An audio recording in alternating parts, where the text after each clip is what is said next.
I still remember how the room smelled that day. Lavender cleaner and stale coffee, like a house trying too hard to feel peaceful. I was holding my phone, ready to call my son, Max, and ask him one simple thing. When is the wedding? But before I could even press his name, my daughter-in-law, Lena, leaned against my doorway, smiled like she was tasting something sweet, and said, "Oh, we already got married yesterday. We only invited special people." I froze. My fingers went numb around the phone. My heart cracked so quietly, I don't think anyone else heard it, but I felt it, like a thin glass cup shattering in my chest. Before I begin, if you care about stories like mine, please like this video and subscribe. It means more to me than you know.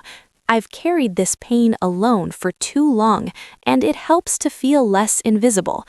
Lena's eyes didn't soften, not even a little. Max stood behind her, staring at the floor like it had answers he didn't have the courage to say out loud. And there I was, standing in my own living room, in slippers and a cardigan with frayed sleeves, realizing I had just been erased from the most important day of my only son's life. 3 years. For 3 years, I had been their safety net, their pantry, their emergency fund, their quiet little miracle. I paid their rent when they fell behind, $500 a month every month like clockwork. I bought the sofa Lena was sitting on right now, the one she crossed her legs on like she owned the air in my house. I filled their refrigerator when they called crying about having nothing left. I even gave her $800 last month for personal things, and she'd hugged me and whispered, "You're like a second mom to me." A second mom. Funny how second moms don't get invited to weddings. My closet still held a pale pink dress I had picked for the ceremony. I'd spent $200 on it, and another $100 on shoes that pinched my toes, because I imagined myself standing proudly in family photos, my hair done, my smile wide, my son's arm linked with mine. Now that dress hung there like a joke someone told behind my back. Max finally spoke. His voice sounded rehearsed, like he'd practiced it in the mirror. "Mom, it was just intimate, small, just us and 2 witnesses. But lies have a smell, and I had already smelled his, because the night before, my neighbor's teenage daughter had shown me her phone, eyes wide. 'Mrs. Richter, isn't that Max?' And there it was. Photos on social media. A whole little celebration. Lena's parents beaming, her siblings clinking champagne glasses, a table of food I never helped cook, a cake I never got to taste. I didn't exist in any of it. I stood there in the same spot by my window and felt something inside me go cold. Not angry yet, just cold, like winter settling into old bones. Lena walked past me as if I were a coat rack.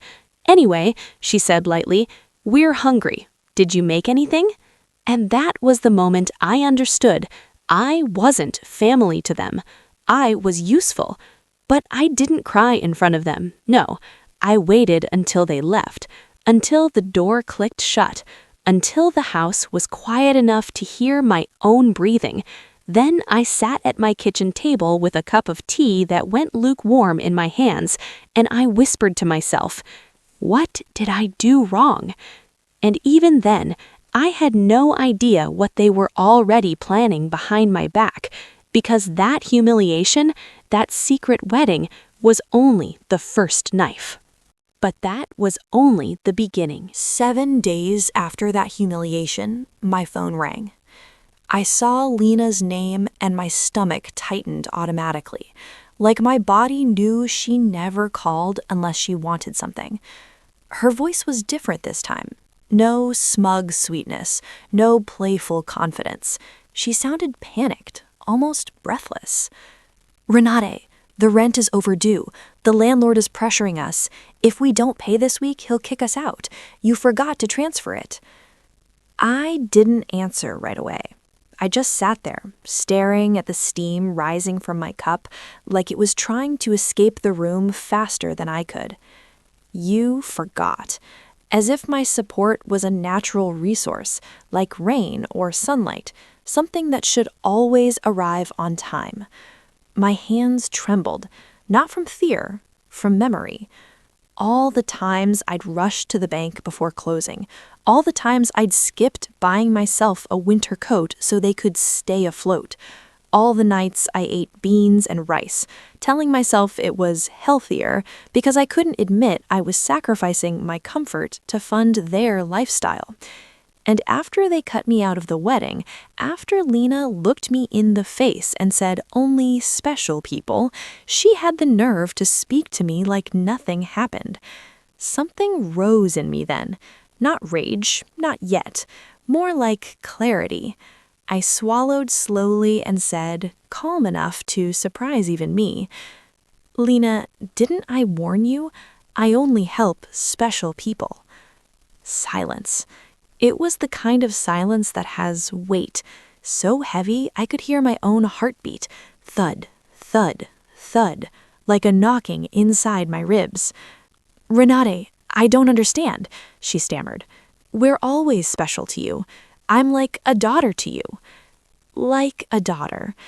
A daughter who wouldn't invite me to her wedding, a daughter who would sit on furniture I bought and eat food I paid for and still treat me like a background character in my own family. I closed my eyes and pictured myself as I used to be, always smiling too hard, always offering, always checking my words like I was walking on thin ice.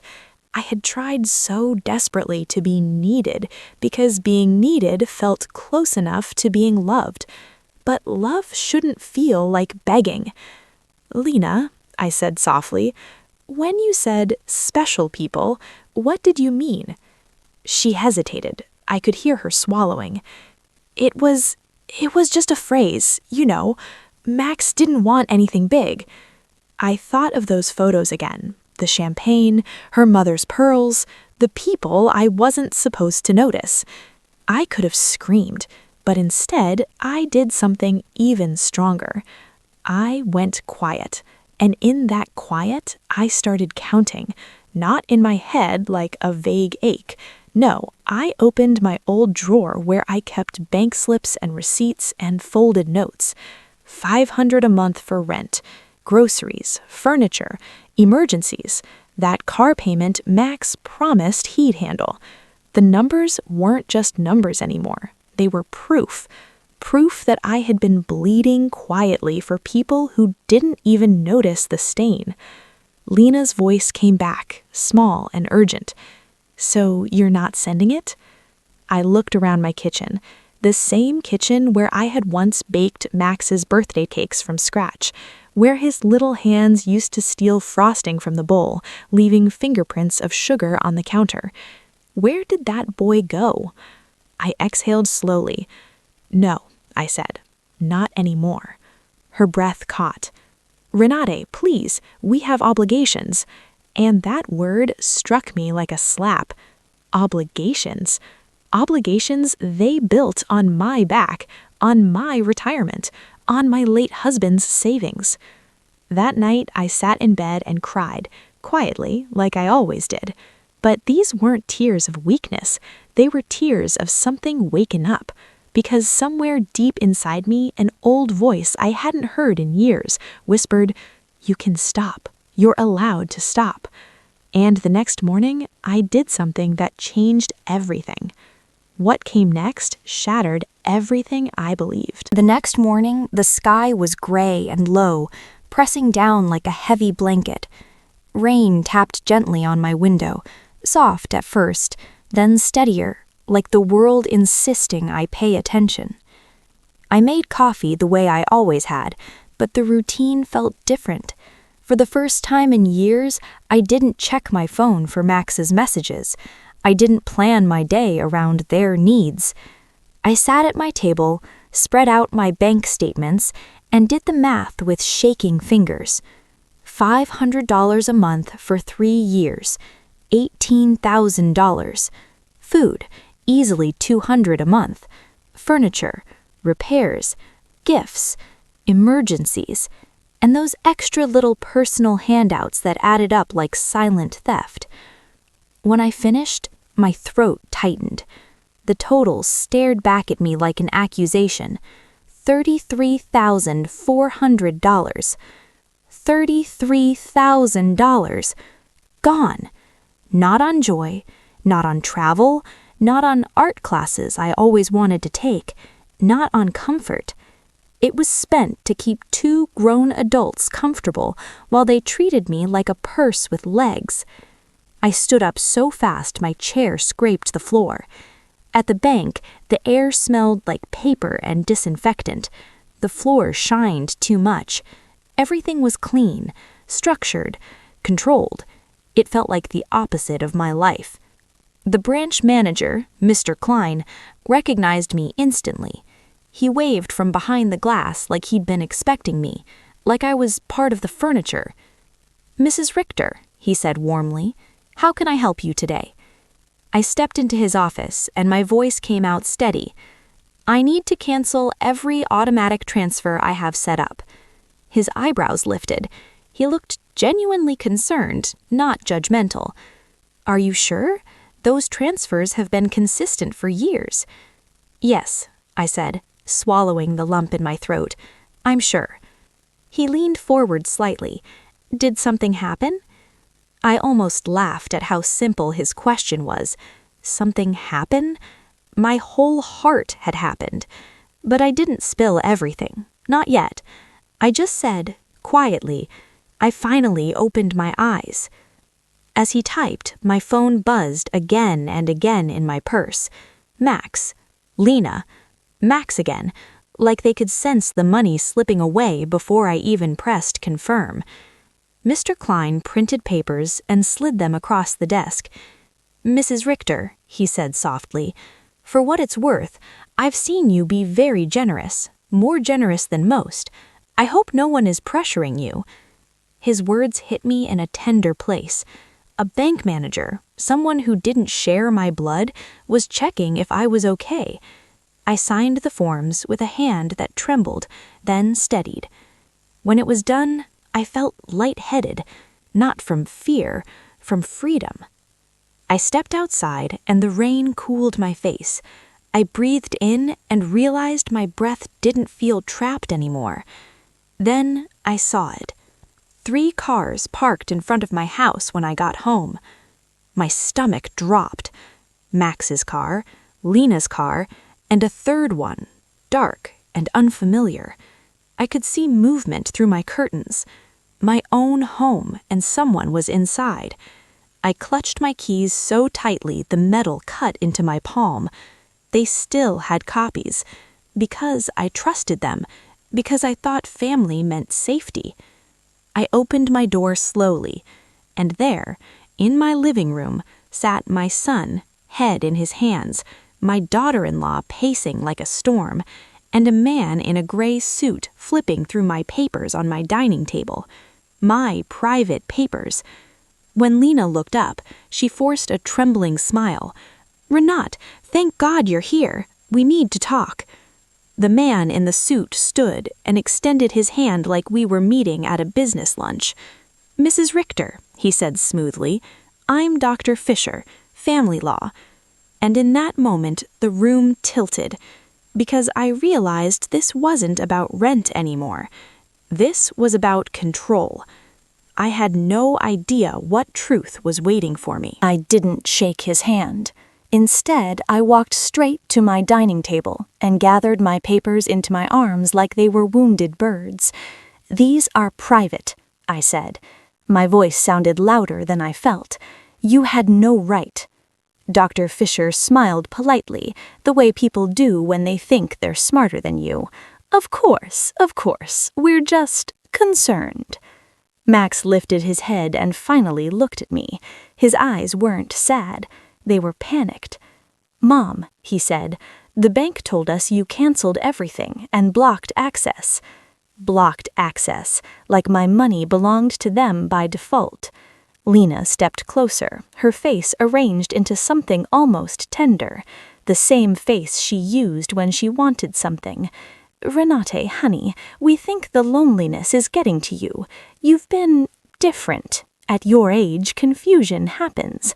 Confusion." That word hit like a cold slap. Not because I feared it, but because I understood exactly what they were doing. They weren't worried about me. They were building a story. Dr. Fisher opened a folder and slid papers toward me. "We've prepared something that could help," he said. "A temporary power of attorney, so Max and Lena can manage your finances efficiently until you feel better." My stomach turned. Until you feel better. I stared at my son, the boy I once rocked to sleep, the boy who used to bring me dandelions like they were bouquets. Now he sat there while strangers tried to take my independence. I didn't yell. I didn't cry. I just said, quietly and firmly, "Get out." Lena blinked fast. Max stood up like I'd insulted him. "Mom, don't be dramatic. We have obligations, rent, car payments, that credit card you co-signed." And there it was again. Not love, not respect, not "we miss you." Just bills. I pointed to the door. "All of you, now." Dr. Fisher's smile thinned. "Mrs. Richter, if your children believe you're impaired, the court can intervene. Guardianship is an option." Guardianship. My skin went cold. Lena's voice sharpened, her mask slipping. "You can't do this to us. We made plans. We were counting on you." Counting. Like I was a paycheck. Then she said something I will never forget. Something so careless, so honest, it sliced through every illusion. "Everything you have will be ours one day anyway," she snapped. "We're just speeding up the process." I couldn't breathe for a second.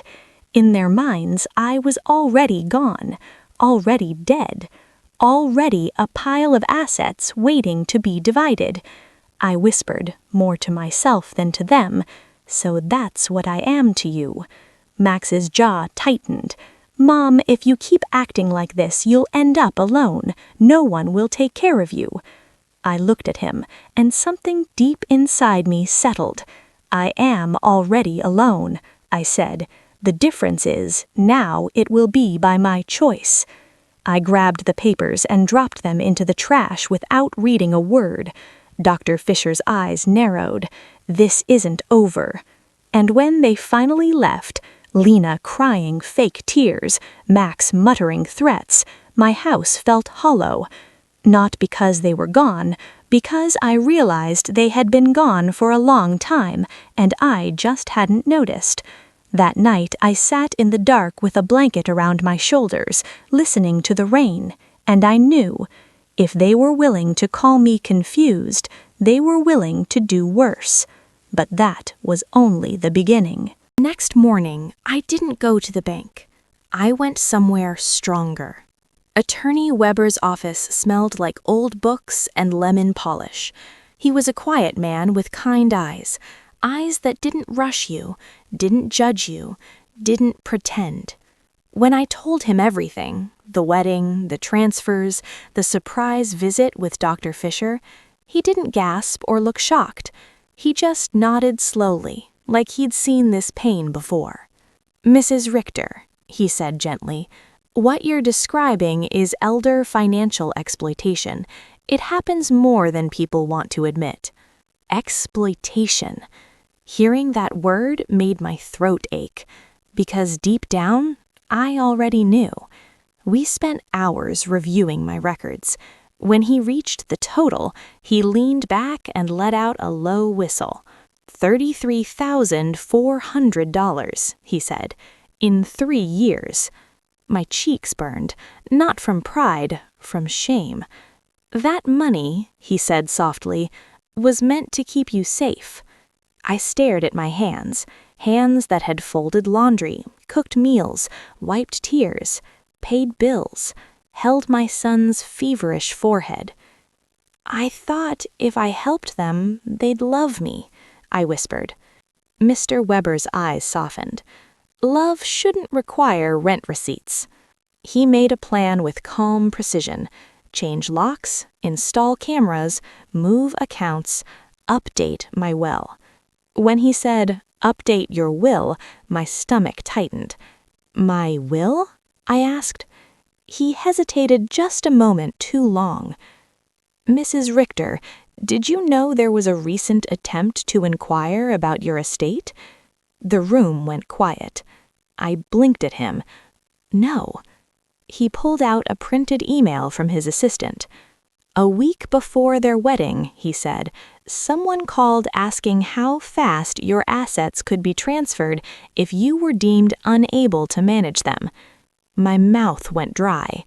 A week before the wedding? So while I was buying a pink dress and daydreaming about family photos, they were asking how to take my money if I became unfit. My knees weakened. I sat down hard. "Who called?" I whispered. He looked at me carefully. The inquiry came from a number registered to Lena. I felt like the air left my lungs. Lena had been planning this before she ever told me I wasn't special, before she smiled in my doorway, before Max lied to my face. This wasn't a reaction to my boundaries. This was a plan that included humiliating me, cutting me out, then labeling me unstable, then taking control. Mr. Weber's voice was steady. "We're going to protect you, and we're going to document everything." Outside his office window, the world moved like normal. Cars passed, people laughed, life continued. But inside me, something old and tender was breaking, and something new was forming. Not hate, strength. Because now I understood. The wedding wasn't the betrayal. It was the announcement. What came next shattered everything I believed. The locks were changed the next day. The sound of drilling echoed through my hallway like a warning to the past. Ethan, the young man installing the security system, showed me how to see the front porch on my phone. "You'll know who's there before you even touch the door," he said. I nodded politely, but inside I felt something deeper than gratitude. I felt grief, because what kind of mother needs cameras to feel safe from her own child? That night, around 9:40 p.m., my phone buzzed with a motion alert. My hands shook as I opened the live view. There they were, Max, Lena, and Max's friend Troy, the one who always called me ma'am with a smirk. They were on my porch, whispering like thieves. Max tried the doorknob once, twice, then pressed his ear against the door. Lena's face was tight with anger, not sadness. Then she said something the camera's tiny microphone still caught clearly enough to carve into my memory. "Your mother is stubborn," she hissed. "We should have gotten her signature before the wedding." Max's voice came back, low and desperate. "I tried. She wouldn't sign anything without reading." Lena snapped. "Then we do it the other way. We push the incompetence case. Once a guardian is assigned, it won't matter what she wants." I covered my mouth. My whole body went cold. I wanted to believe I misheard. I wanted to believe this was exaggerated stress. But the truth has a way of sitting down inside you and refusing to move. They weren't coming to apologize. They weren't coming to reconcile. They were coming to strategize, on my porch, like I was already gone. Karma doesn't always arrive like thunder. Sometimes it arrives like a recording. I saved the footage. My fingers moved carefully, like I was handling something fragile and dangerous. Then I did something I never imagined I'd do. I called my lawyer. And then I called the police. When the officers arrived, Max's face shifted from anger to performance. "She's confused," he insisted. "We're worried. She's acting paranoid." The officer looked at me kindly. "Ma'am, Do you feel unsafe? I looked at my son standing under the porch light, and I felt a quiet, final sadness. Yes, I said, I do. The officer nodded once, serious now, and when they told Max and Lena to leave, Lena's mouth twisted like she'd swallowed something bitter. As their car pulled away, I stood in my doorway with the new lock shining like a boundary. My heart hurt, but my spirit felt steadier. Because for the first time, I wasn't guessing anymore. I had proof, and proof changes everything. But that was only the beginning. 2 mornings later, I was eating toast, the crust too hard because I'd forgotten it in the toaster. My mind was elsewhere, still replaying the porch footage like a painful song. Then the doorbell rang. I glanced at my camera feed and saw a young woman in a neat coat holding a folder. Her smile was professional, the kind of smile that doesn't reach the eyes. I opened the door just a crack. "Mrs. Renate Richter?" she asked. "Yes?" "I'm Ms. Schmidt from Senior Services. We received a report that you may be at risk. We need to conduct a wellness check." My blood turned to ice. At risk? I knew whose words were in that folder. I knew whose voice had shaped that report. I let her inside because refusing would only feed their story. She sat on my sofa, the one I'd once bought for Max and Lena, and began reading. Concerns have been raised about sudden changes in financial behavior, isolation from family, paranoia due to unnecessary security systems. Her words were calm, but each sentence felt like a brick being stacked around me. I stared at her hands, clean nails, polished pen, writing notes like my life was a case file. "Ms. Schmidt," I said quietly, "I'd like to call my lawyer before I answer anything." She tilted her head. "If you have nothing to hide, it shouldn't be a problem." That phrase, "if you have nothing to hide," I felt heat rise in my chest. I wasn't hiding, I was protecting myself. Mr. Weber arrived within 20 minutes, calm as stone. He read her ID, then looked her in the eye. "My client is represented," he said, "and I have documentation indicating this report may be retaliatory harassment linked to attempted financial exploitation." Ms. Schmidt's smile wavered. He placed my bank records, my transfer history, the porch footage transcript, and the previous lawyer visit notes on the table. As she read, her face changed. The professional certainties softened into discomfort, then concern. "Mrs. Richter," she asked gently now, "why did you stop supporting your son financially?" I looked at her and felt tears rise, tears I didn't want to give, but couldn't stop. "Because I realized I was being used, because my love was treated like a wallet," I whispered. She nodded slowly. And then she asked a question that shook me. "Has anyone ever asked you to sign documents you didn't fully understand?"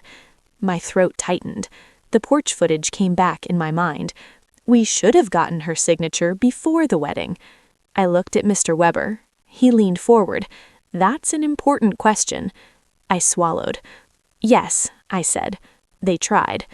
Ms. Schmidt closed her folder carefully, like she was putting away a weapon. She said, "I see no reason for intervention. I'll close this report." When she left, I sat down, shaking, not from fear anymore, from realization. They had moved from emotional cruelty to legal warfare, and somewhere inside me a quiet voice whispered, "They're not going to stop until they get what they want." What came next shattered everything I believed. A week later, the mail arrived. Bills, coupons, a magazine I didn't remember subscribing to. Then I saw the envelope. Official, heavy. The kind of envelope that makes your heart drop before you even open it. Family court. My fingers trembled as I tore it open. Max and Lena had filed a petition. They were requesting I be declared mentally incompetent and that a legal guardian be appointed. A guardian? To manage my money? To decide my life? I sat down on the edge of my bed like someone had pushed me. My mind flooded with memories. Max's first day of school, his little backpack bouncing, his hand gripping mine. How do you raise a child with your whole heart and still end up here? Mr. Weber came over that afternoon. His expression was firm, but I saw anger behind it. They're escalating because they're desperate, and desperation makes people reckless. He explained what they'd try: witness statements, fabricated concerns, stories twisted into symptoms. I felt sick. "Can they win?" I whispered. He looked me straight in the eye. "Only if you let fear silence you."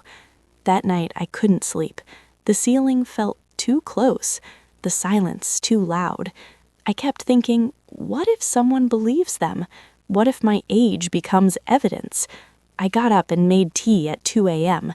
The cup warmed my hands, but not my chest. Then my camera alert buzzed.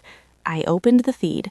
Lena was outside, alone, standing under the streetlight with her phone pressed to her ear. I couldn't hear everything, but I saw her face. She wasn't crying. She was calculating. A minute later, she walked away, but she left something behind, tucked under my doormat, a folded paper. I waited until morning to retrieve it. Inside was a note. "Renate, stop fighting. Sign the papers. This will be easier if you cooperate." No love, no apology, just instructions. I carried that note to Mr. Weber like it was poison. He didn't flinch. "This," he said, "is intimidation. Karma doesn't always look like lightning. Sometimes it looks like people revealing themselves so clearly the world can't pretend anymore." We prepared a full medical evaluation, character witnesses, financial records, and the most powerful piece, that porch footage, because the truth wasn't just in my words, it was in theirs. And as the court date approached, I realized something frightening but also freeing. They weren't suing because I was confused. They were suing because I was clear. But that was only the beginning. The courthouse smelled like old paper and cold air. Everything echoed. Footsteps, murmurs, my own heartbeat. Max sat on the other side of the room in a new suit. Lena wore black like she was attending a funeral. Maybe she was. Maybe she was burying the version of me she could control. Their lawyer spoke first, painting me as a lonely old woman manipulated by outsiders. "She has installed security systems due to paranoia," he said solemnly. "She has withdrawn from family. She has made irrational financial decisions." I sat there, hands folded, trying not to shake. Then Lena testified. Her tears were practiced, her words carefully chosen. "She's like a mother to me," she sobbed. "We just want to protect her." I wanted to stand up and scream. "Then why did you exclude me? Why did you call me not special?" But my lawyer touched my arm gently, reminding me, sometimes strength is silence. Then Max took the stand. He avoided my eyes. "My mom has changed," he said solemnly. "She's erratic. We think she needs help." I watched his mouth move and felt grief spread through me like a slow leak. He sounded like a stranger reading a script. Then it was our turn. Dr. Moore, my evaluator, testified that my cognition was excellent, my judgment sound. My neighbor, Eleanor, testified that I was thriving, building community, living independently. Mr. Klein, the bank manager, testified that I made calm, rational choices and showed no confusion. Then Mr. Weber played the porch footage. The courtroom went quiet. Lena's voice, sharp and cold, filled the room. We should have gotten her signature before the wedding. Once a guardian is assigned, it won't matter what she wants. Max's head dropped. For the first time, I saw something flicker in him. Shame, maybe. Or fear of being caught. The judge watched carefully, expression unreadable. Finally, I took the stand. My voice trembled at first, but then steadied. "I gave them everything," I said. Not because I had to, but because I loved them, and I thought love meant sacrifice. I looked at Max then, really looked. But love without respect becomes abuse, and I am not confused. I am awake. When the judge left to deliberate, my hands were ice. 2 hours later, he returned. His voice was firm. "This court finds no evidence that Mrs. Richter is incompetent." My breath caught. He continued, "In fact, the evidence strongly suggests that the petition is motivated by financial interest. Guardianship is denied." I didn't cry right away. I just sat there, stunned. Then I felt a slow warmth spread through my chest. Not joy, relief. Because the world had finally said out loud what I had lived in silence. I was not crazy. I was not confused. I was being targeted. And as we walked out, Lena's eyes burned holes into me. But I didn't shrink, because I knew this victory wasn't just legal, it was spiritual. What came next shattered everything I believed. 3 months after court, my life looked different. Not perfect, but honest. I sold my house, not because I was running, but because I was done living in a place where betrayal had fingerprints on every wall. I moved into a smaller apartment near the city center. Sunlight came in through big windows, the kind of sunlight that makes you believe mornings can be gentle again. I started painting again, slow strokes of color, like I was putting myself back together one brush line at a time. I joined a little volunteer group that visited seniors who didn't have family. Funny, I spent years trying to buy love from people who shared my blood, and the universe handed me tenderness from strangers. One evening, Eleanor came over with tea and a small envelope. "I didn't want to give this to you earlier," she said, "but after court, I think you deserve the full truth." Inside was a printed screenshot from Lena's old social media, something she had deleted quickly. A caption from their wedding day. "Finally official. Now we can move forward with the plan." The plan. My stomach turned. Eleanor squeezed my hand. "A friend of mine works at the venue," she said quietly. She overheard Lena saying something that chilled her.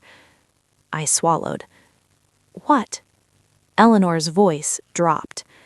She said, "Once the wedding's done, it's easier to make the mother look unstable. If she fights back, we'll say grief is making her irrational. The court will believe the young couple over the old widow." I stared at the paper until the letters blurred. So that was it. The wedding wasn't just exclusion, it was strategy. They didn't invite me because they didn't want me close enough to see the machinery behind their smiles. They wanted me confused, off balance, ashamed, easy to control. And something in me softened, not toward them, but toward myself. Because for the first time, I stopped asking, "What did I do wrong?" And I started asking the question that healed me. Why did I believe I had to earn my place in my own family? I never heard from Max again. Not a real apology, not a sincere conversation.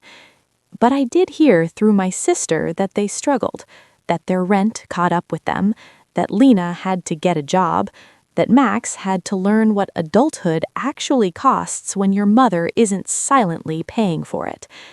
That wasn't revenge. That was reality. And reality is a kind of karma. Slow, steady, unavoidable. Sometimes, late at night, I still feel a shadow of sadness. I'm a mother. That doesn't disappear just because betrayal shows its face. But now, when I hold my tea, it stays warm in my hands, because I am no longer pouring all my warmth into people who refuse to hold it gently. If there's a lesson in my story, it's this. Don't confuse sacrifice with love. Love can ask, but it will never demand your dignity. And anyone who only values you when you're useful has never truly valued you at all. I'm Renate. I'm 72 years old, and I have finally learned that protecting yourself isn't selfish. It's sacred. But even now, sometimes I wonder what Max tells himself at night to live with what he tried to do.